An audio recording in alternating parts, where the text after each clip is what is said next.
After Dark's second show, taped on July 24th, 1968.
Sorry I didn't see you come in. I'm Hugh Hefner, your host. You've really arrived just in time because it's going to be a wild and swinging evening. A number of friends are here. That was Della Reese, who's going to sing some more for us a little later on. Why don't you come on with me and I'll introduce you to some of the other guests. Okay? I'm sure you've met Vic Damone before. I'm having a ball. Long-time friend, I hope so. Here to entertain and be entertained. I'm ready anytime you want. Okay. I'll show them around a little bit more. Introduce you to some other people.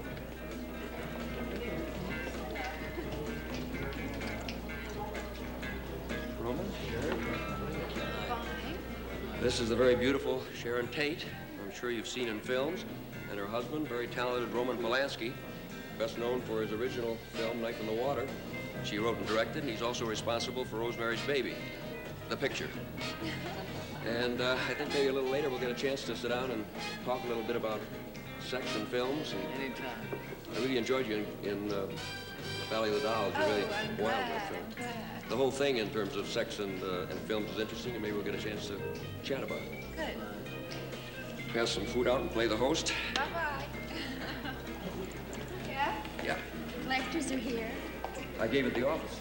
No, I mean the public. I know. I'm glad they're here and they're good group. Hello. King Hefner. There he is. Yeah, I brought you a little something to nibble on.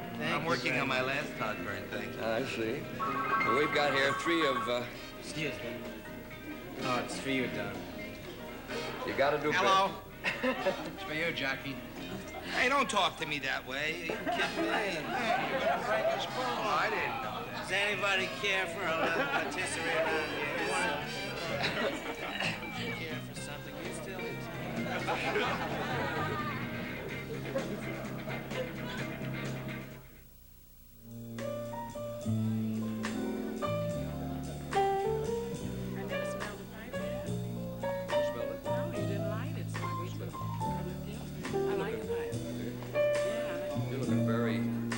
And healthier, I think, than I've ever seen. Well, that's because I just spent the last 2 weeks up in Lake Geneva at the Playboy, and then I got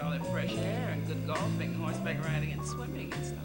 I appreciate the plug. I understand you're doing a Broadway show. Yes, we're going to do Truman Capote's Grass Harp. They're going to call it the Yellow Drum. And that's exciting for me because it's my first Broadway show. Great. You're one gal that I've always felt in both your living and also in the professional end really enjoyed being a woman. Oh, I love it. I wouldn't be a man. It's just terrible. Because men are so restricted, you know. A man's not supposed to do this, he's not supposed to do that.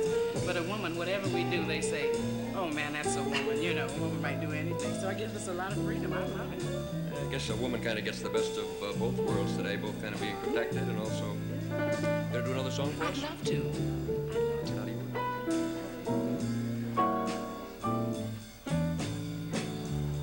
Whether I'm right or whether I'm wrong,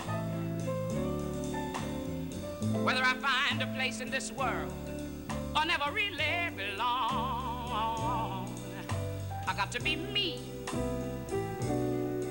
I got to be me. What else can I be? I got to be just what I am. I want to live, not merely survive. And I will not give up this dream of life, because this dream keeps me alive. I got to be me. I just got to be me. And that dream that I see, that's what makes me what I am. Oh, that faraway cry, this whole world of success, that's what's waiting for me if I have nerve enough to heed the call. I won't settle down. I will not settle for less. As long as there's half a chance, Lord knows I got to try. And I'll go it alone, if that's how it must be. How can I be right for somebody else if first I'm not right for me? I got to be free. I've just got to be free. Daring to try. I'm gonna do this or die. I've got to be me.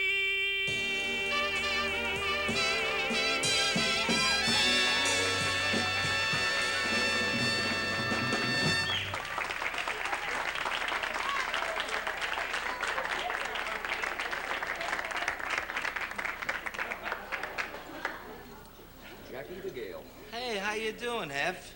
I think you overdressed for the party, but it's a nice party anyway. Some wonderful people. Prince Valiant, it's good to have you here. And a lovely girl. And Don Adams would have used him on the show, but he shouldn't have worn a brown suit. But it looks nice. And, you know, I was thinking about it, you know, being at the party. I remember, you know, I was thinking about the first time we met, you know. I'll never forget, it was in Chicago. It was Lake Mead. And I remember I was out on the water fishing, and you walked past the boat. And I don't know, it was kind of a nice day. I remember that, kid. And you had the pipe, and you kept it above water, which I thought was really great. Good taste. Yeah, it was good taste. Did you ever think of walking around in the snow and becoming a Hallmark greeting card? Because you really look, you're looking nice, and that's really, I'm very happy about this whole thing, you know. I'm not overexcited, but I'm, you know, I'm trying to get to the point where I will be. Because so far I've been living a quiet life, you know.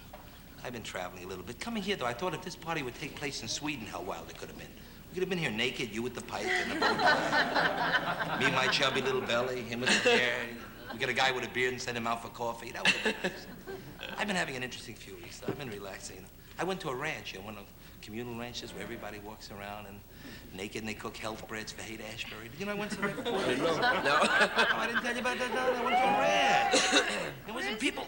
It was past Mill Valley in San Francisco. And everybody was on 4th of July. They came with trucks from the colleges, and they were all baking. And this little girl, about 18 years old, a beautiful girl, she came over to me with light blue eyes, the Paul Newman kind of eyes, you know. But it was a girl. It was a girl. Yes. And she came over to me, and she was really nice. And she told me, this is a place where you'll find love and God, you know. And she was nothing on, and I liked, and love and God and God. And she didn't know that I was a passionate atheist. I had a wonderful, you know, it was kind of nice, you know. I enjoyed it. But that's why I went into show business. I wanted to meet girls. Because that's why I like Playboy, you know, and I worked there. started to recognize the bunnies by their faces, you know. I got to know them well. But I remember when I first started in the show, I never thought I'd get a delayed laugh. That's different at a party. You get that at a nightclub late in the morning, but not at a party. But I did. I used to get booked in places like Waterbury, Connecticut during the flood period. Places like that. You know, I used to work towns that were so small, the head of the mafia was a Filipino. These jobs. And I kind of wanted, you know, something to happen. And we used to get these weekends. We'd meet on Broadway on Wednesday, and we'd talk about the girl singers on the show. Like they say to me, Jackie, who you working with? I say, Judy. 6 fellas would tell me about Judy. She's wild, you only need 2 rooms, she won't leave you alone. And I was always quick. I'd go, oh, yeah, you know, a little quicker thing like that. And the 7th week, I got booked, and she got another job. And the agent told me to pick up the new girl singer. So I figured I wanted to chip for the gas. I paid a toll on the Parkway, class moves, you know. And I get to the corner, she's waiting with her mother. Her mother looked like an SS trooper, hair in her face and cracked sunglasses. And they both had huge crosses outside their dress. Forget about sex life. At least you know bats won't attack the car, you know. And that's when I decided I got to Vegas, and I started to work in Vegas, you know. And I got to work at the Tropicana Hotel, and they had the Follies Bergère. And I figured this is going to be it for me. 200 girls, you know. They come out of the ceiling and they throw balloons. They go, welcome to Paris. We love Paris. We Paris. Then they get back in the dressing room. I'm tired of talking funny like I'm talking. Every one of them's from Alabama. Give me some grits. They all talk like that. Well, did you ever take one of those airlines out of the South? They're all like that. Have you ever taken anything? Did you ever leave your house? Not, well... Were you once in front of a Pontiac with an Indian feather? I'm talking. But I'm telling you, I was down in Atlanta, Georgia. It's the home of Delta Airlines. You know, have all our Southern help. You ever hear those stewardess? Give you that Betty Joan Marianne in the aft cabin. The forward cabin sitting to Joan Betty Jean. Here's your captain, C.W. Hendricks. And the captains always sound like Andy Griffin. They're always nice and good. Hi, neighbors. We're going to be cruising around 33,000 feet, and we don't anticipate too much turbulence. If you look to left of the field, you're going to see Miami Beach. If you look to right, you're going to see Havana, Cuba. And here's your new pilot, Manuel. And they had that new mystery flight, you know, out of Florida now. Nobody knows which one's going to Cuba. It's a lot of fun. The guy with the gun flies free, you know. There's a lot of that going on now. Even in California, Bank of America's been stuck up so many times, they got 3 windows now. Checking, savings, and holdups. In fact, they called the guy last week and told him his pictures were ready. It's I like this party. It's okay, Don. Try to stay awake, Don. It's a party. It's good to see you too, Bill. Roman, it's good to kept me out of a few pictures, but we'll get along. I could have been in Rosemary Baby. You know, I prayed for her a lot of times, too.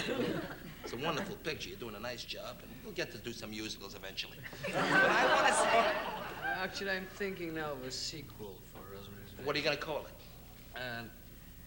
Baby of Rosemary. Baby of Rosemary? Want to cut the goddamn jokes? I had enough. Warren Beatty has a baby. Warren Beatty is a baby.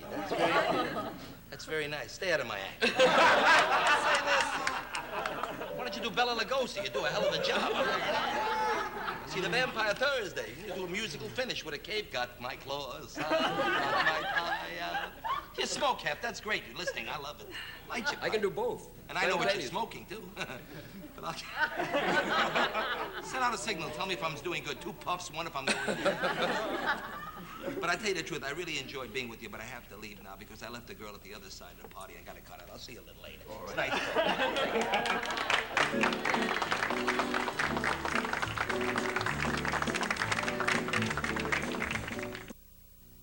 Have you seen our view of the pool here? No, I haven't. Hey, look at that.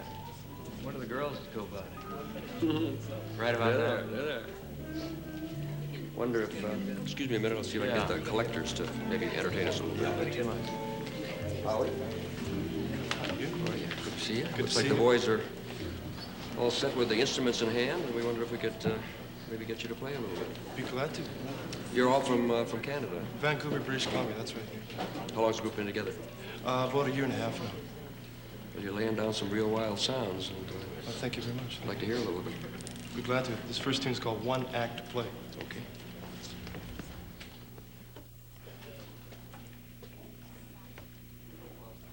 Are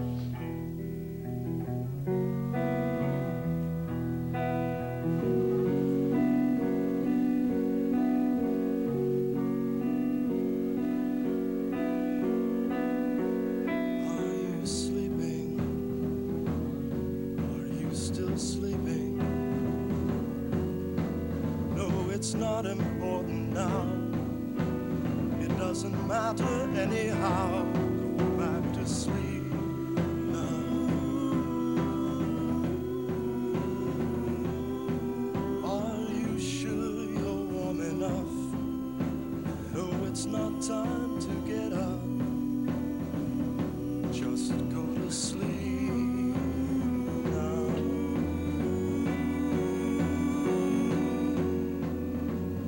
No, it's nothing. I said nothing. The same thing happens every night. We go to sleep, we never fight. What is happening? What is that? Oh no, what have I done to you?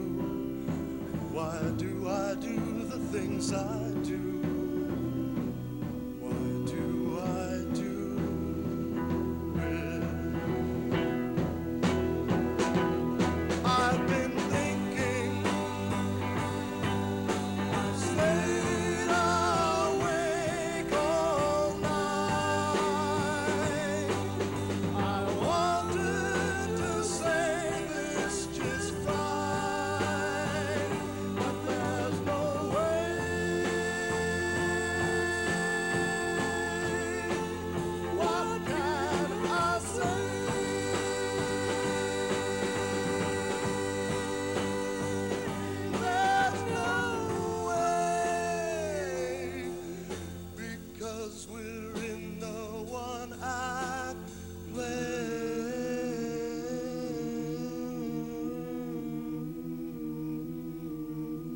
Something's dying.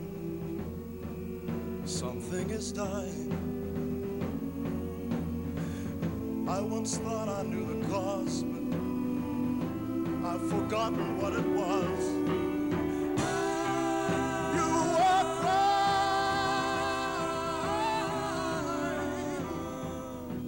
You were crying in your sleep. I watched the tears roll down your cheek.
Rosemary's Baby is really, I think, one of the most remarkable films of the year, I think. It's the reaction to it, and it's certainly a giant step for you as a director. It has a number of scenes in it that I'm sure, in this country at least, half a dozen years ago, couldn't have been filmed.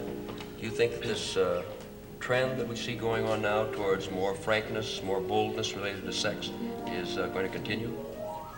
Well, I think so, at least for some period of time, because within civilization, these things somehow comes back and goes away again. In cycles? I mean, yeah, in cycles. I mean, people were walking naked already in different civilizations, which were not very primitive. And I don't think that a few years ago you couldn't see things like that on a screen, but you couldn't walk in the mini dress either. I mean, not so far ago, how many years ago? I was arrested on a train. Where? Going to Italy when we were shooting. And I was in a compartment with the windows closed, you know, and my dress was like to here.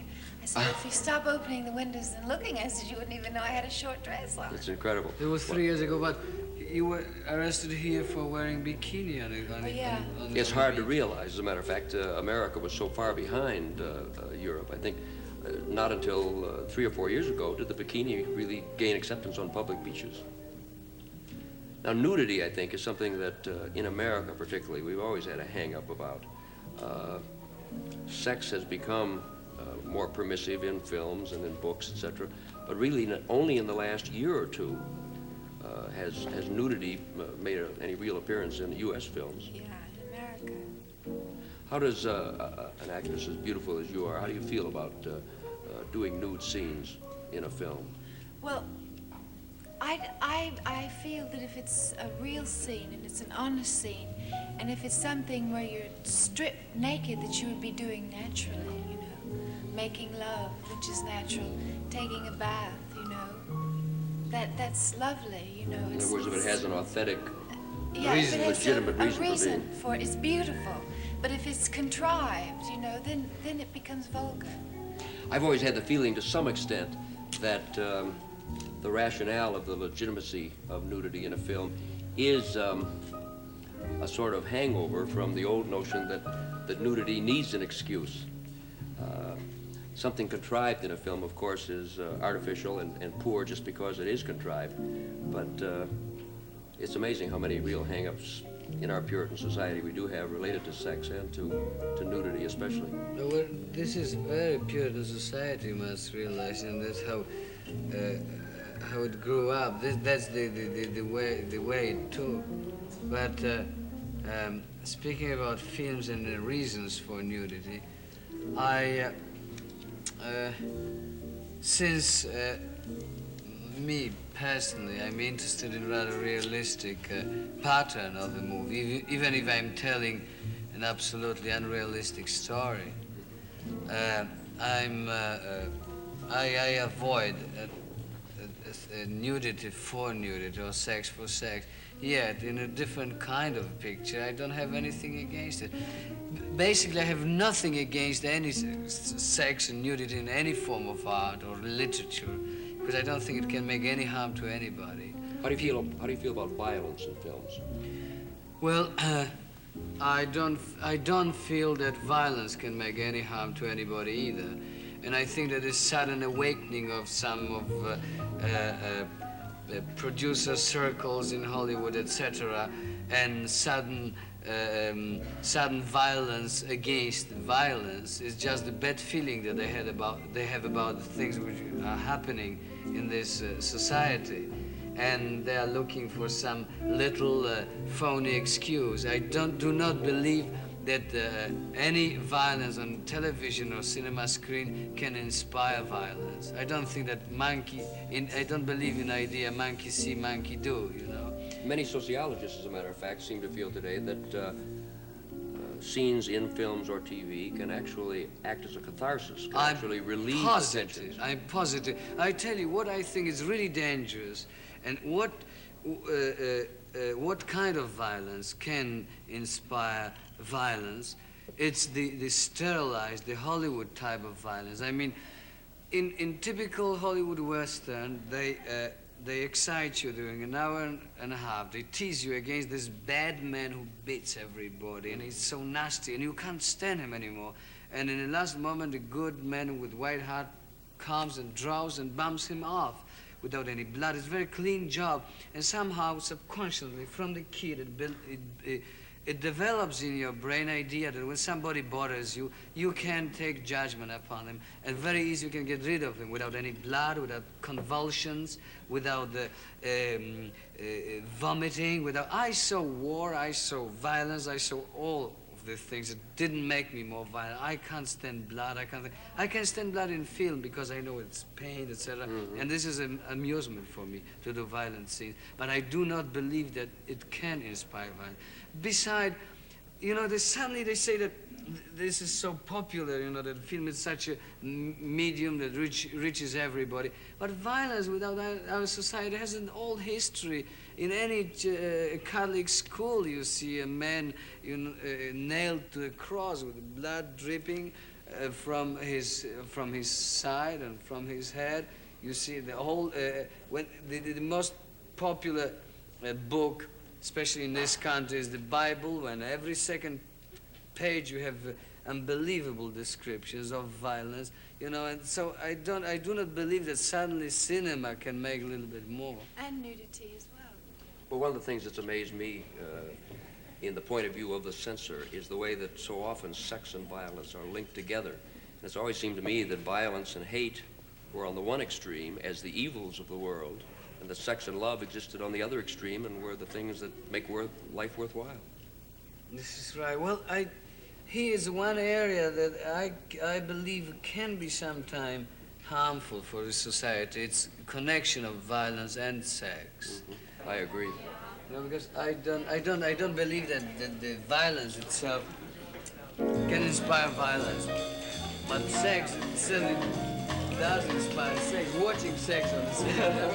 When you put those two things together, you know, you can.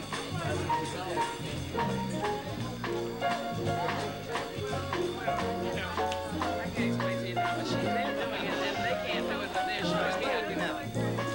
I would, but I can't, you know what I mean? Don't build your world around a man. Don't build your world around a man. 'Cause if you discover he's someone else's lover, pop goes the world. Pop goes the world. I know because I built my world around a man. Oh, don't build your hopes up to the sky. Don't build your hopes up to the sky. If that talk you're buying is just a mess of lying, pop goes the world. Pop goes the world. I know because I built my hopes up to the sky. Before you know it, stop goes your heart, bye-bye goes your dreams. When your lover says, I'm traveling on, off goes the world. Oh, but if you're just wild about your man, if you're just wild about your man, don't you turn your nose up, love him when he shows up, and pop goes the world. Pop goes the world. I know because I'm wild about my no-good man. Before you know it, stop goes your heart, bye-bye goes your dreams. When your lover says, I'm traveling on, pop goes the world.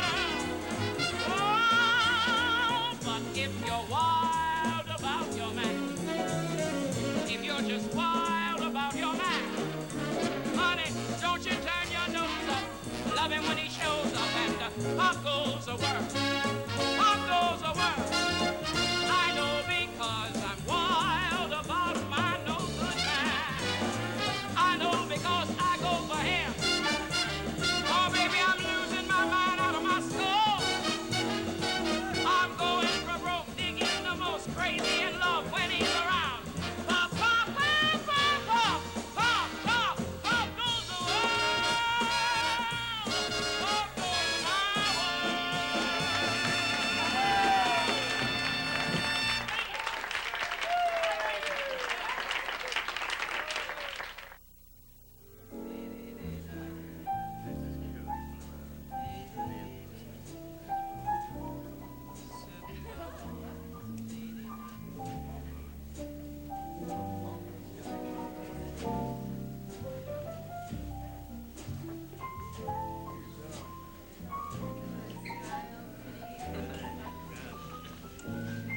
Listen, we'll have the money for you the first of the month, the rent. Well, just so it's there on time, Right. it'll be fine. Don't you think you better explain what that means? Well, we're tenants.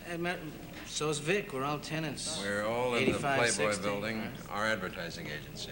Right. Adams, Dana, and Silverstein. Everybody Thought knows I'd who. throw that in. Right? Yeah. All my show business friends are now getting into advertising.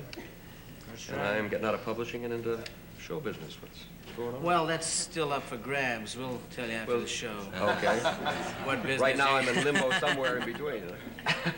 It's kind of funny that Bill and I finally got into the advertising agency because you know that we go back about 10 years where Bill was writing for me when I first started in the business 10 years ago. He was writing for 10% of my salary, which was like $75 a week.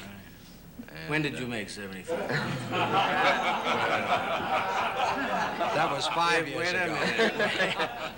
minute. You owe me $7.50. I got to tell you, this is a true story. I had come out of the hospital, and before I went, I had a back injury, and down here, lower back injury. You hyperventilate, I get back injuries.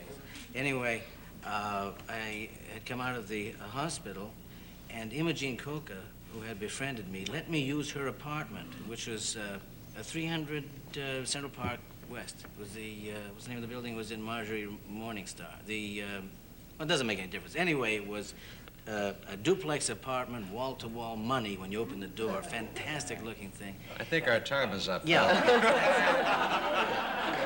Will you tell the story? You said we were going to reminisce. Well, I'll say it faster. I'll speed it up. What happened was they got Bill and I together, and they said, this is a young writer and this is a young comedian, and you two guys should get together and write. I said, well, I can't afford a writer. They said, well, you give him 10% of your salary. I said, okay, where will we meet? He said, well, why don't you come over to my apartment? Now, I figure a guy that's going to work for 10% of $75 a week, where could he live? In a tenement someplace? And he gave me the address. Now it's Imogene Coca's apartment. I don't know that. I pull up in a bus. And this fantastic apartment on Central Park West, and I said, I must have the wrong address, and they sent me upstairs, rang the bell, penthouse, duplex penthouse. He opened it up, he was in a white lounging robe. Imogene Coca. And he said, come in. I didn't want to bring that up. Nobody knows. I would They do now, folks. Okay, all right. Nah, he's all right. What was the bit with the knees? What is that? And he brought me in, and there was a big piano, and I said, my gosh, that guy really makes a lot of money. He must have an awful lot of clients. At $75 a week, about 10 million clients. And I went for my wallet, and I pulled it out, and when I pulled my wallet out, my unemployment check fell out on the floor. Which was more than I was making. But we did a lot of good things back in those days, the days beyond recall. It was Bill. I did a routine in the beginning, thing with, there was a detective, a takeoff and a detective thing. Why are they laughing? I haven't said anything. That's right. You've broken They're a laughing precedent. at the straight lines. I did a thing, a takeoff on William Powell and the Thin Man. And I just saw William Powell in Palm Springs a couple of months ago, and I said, hello there, William. And he said, oh, I know you. You're me. Anyway, I did this takeoff on William Powell as a detective in the Thin Man series, summing up the whole case, you know, where they used to get completely confused when at the end of, if you would walk in the middle of the picture or the end of the picture and you hadn't seen the beginning, you wouldn't know what was going on. But he'd have all the suspects lined up in the room, and he would be summing up the case, and you try to figure out what was going on, and he would say, all right, Inspector, there's your man. A liar, a cheat, a thief, a blackmailer, and a murderer. But he's my son, and I'm proud of him. You needed money, and you needed it badly. So you, it's so long ago. Anyway, this was the character. As you can see, he was in trouble, so he came to this apartment. This was the character, and Bill said to me, that is a great character, and we should write all routines for that character. And as a result, actually, of Bill recognizing that voice, that character, I did all these routines that we wrote together, the defense attorney and the baseball umpire, and I'm still doing it. Can I do you? Let me do you. Do me. This was out of the defense attorney. Your Honor, ladies and gentlemen of the jury, for the past 20 minutes I've sat idly by Well, the prosecuting attorney has stood here and made a complete ass of himself. Now it's my turn. Huh? I'm a little hot. He's getting bigger laughs with that than I do.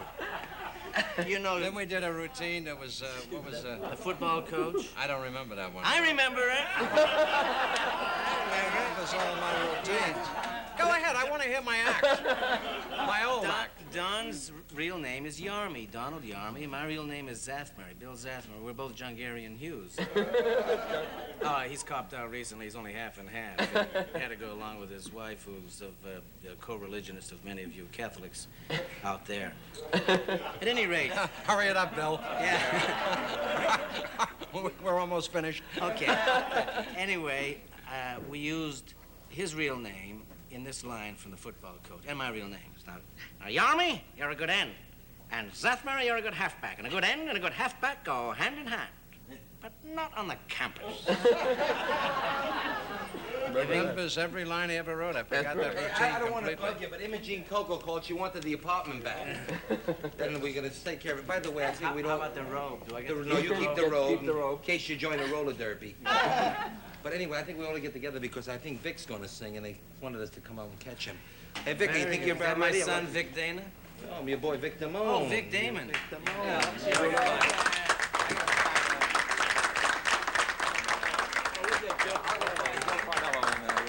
We'll get Joe.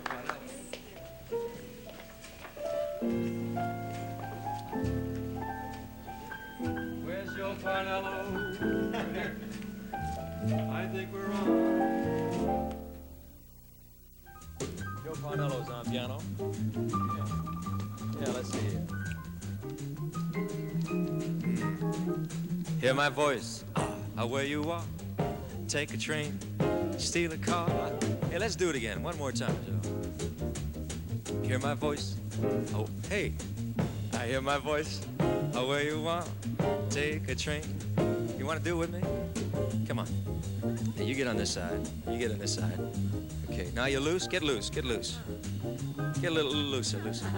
That's it. Now, which is your best side? Your right side or your left side? Right. You're right. What about you? Oh, your right side, left side. We got 4 bumps, okay? Here we go. Hear my voice. Where you are.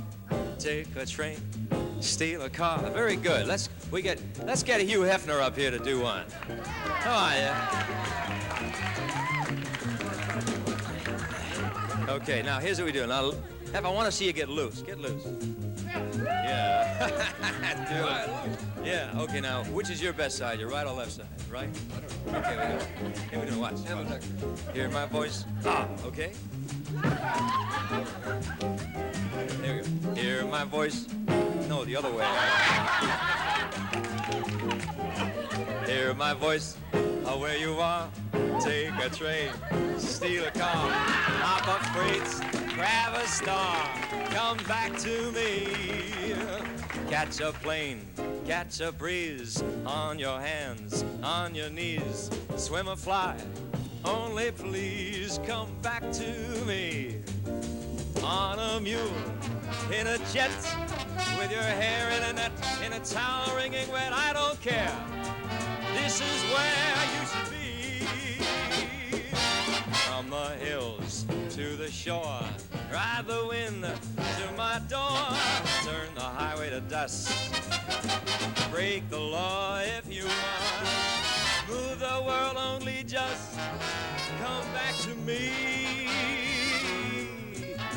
Blast your heart, hear my call, must I fight City Hall here now, damn it all, come back to me.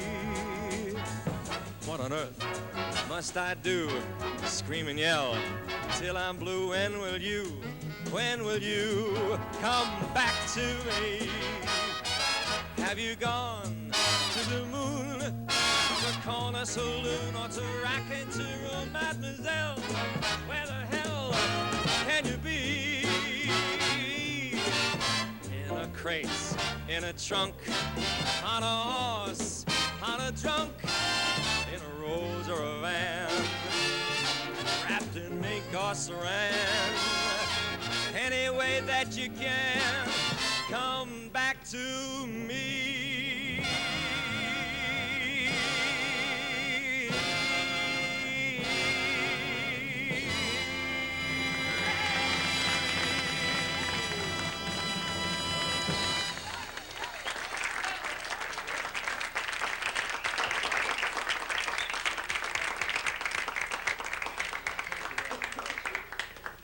here we are having a party, and we're having such a rough time around the country, around the world.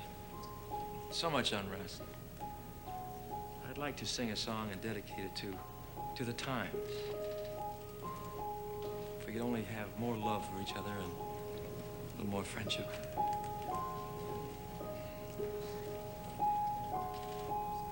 There's a place for us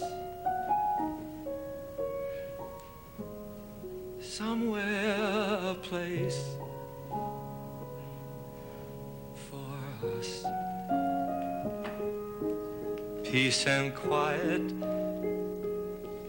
open air. Wait for us somewhere.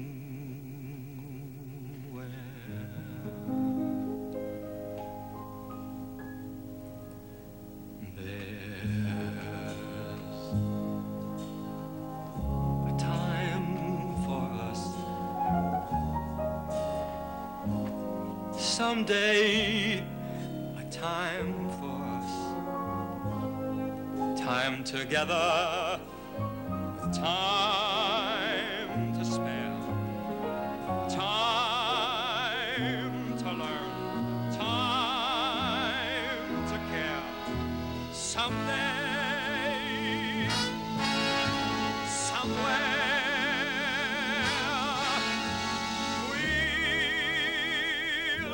A new way of living.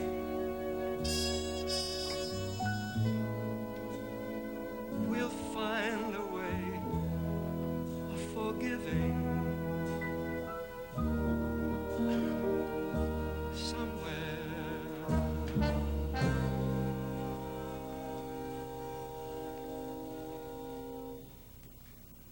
There's a place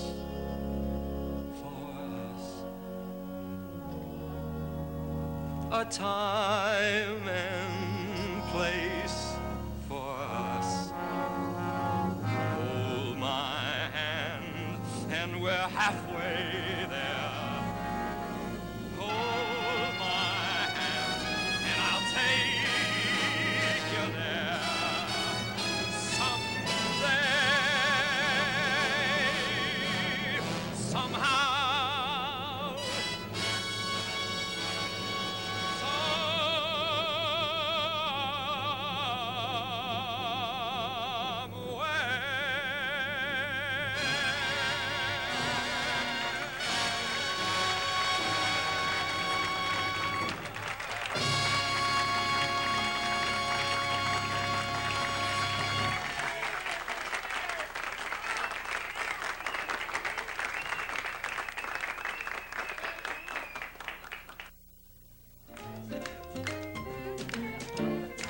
We've come to the end of a swell evening. We've had a great time here. We hope you have too.